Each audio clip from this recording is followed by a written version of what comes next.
Hello, educators. This is Carrie Cole with Side by Side Educational Consulting, and today is Q&A Thursday.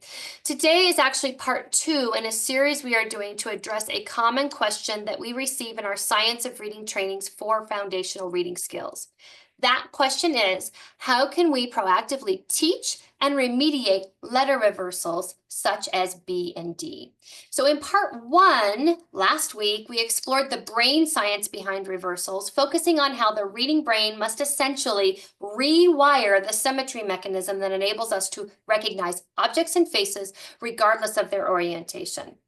Remember, recognizing objects such as letters doesn't use this same symmetry mechanism. Knowing this, what teaching methods should we use to best support this rewiring in the brain?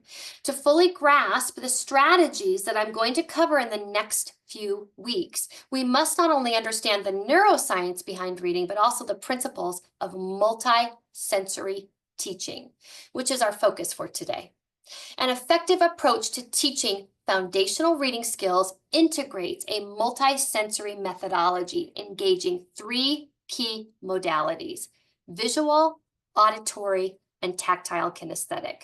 This approach is rooted in brain research, demonstrating that combining sensory experiences strengthens neural connections, making it highly effective for all learners, especially those with reading difficulties like dyslexia. So, for example, a multisensory explicit approach to teaching letter names and sounds, we would utilize letter formation and handwriting for kinesthetic purposes while saying the letter name and sound out loud, simultaneously engaging the visual, auditory, and kinesthetic pathways. In a classroom, it might look something like this. On whiteboards, as students work on recognizing the letter B and its corresponding sound, students would form the letter on whiteboards while saying the letter name and sound. B, ball, B. Remember, handwriting itself is a kinesthetic connection that activates muscle memory, strengthening the neural pathways that support reading and spelling. Further, explicit teaching of handwriting and correct letter formation using a continuous stroke with no lifting up of the pencil is so important. Seeing the letter form provides a visual connection, and saying the letter name and sound while writing provides the auditory connection. Additionally, this must also be grounded in ample opportunities to respond and practice, helping students build towards mastery through active engagement and repetition. I want to make clear as I close that this is different than learning styles.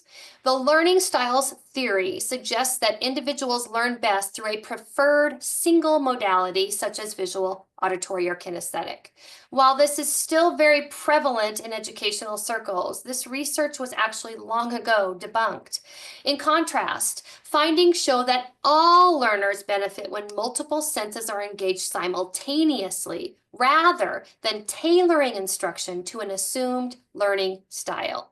The multisensory approach differs by emphasizing the integration of sensory experiences grounded in lots of opportunities to respond, rather than isolating one preferred method for a specific learner. Okay, that wraps up today's part 2 in this series. If you'd like to delve deeper, more into letter formation and handwriting using a continuous stroke, as I modeled when writing the letter B, see the link provided in the comments to a previous quick tip that we've done addressing this topic. When printing, a continuous stroke is far superior to any other method for letter formation. I hope you will join us next week when we define and demonstrate specific multisensory strategies to help students solidify letter names and sounds, especially for commonly confused letters B and D. Remember, our Q&As are based on questions from educators like you. If you have a question, we'd love to hear from you. Visit our website at sidebysideconsulting.com and click on Contact Us, or you can also send us a direct message via social media. All right, I'll see you next Thursday.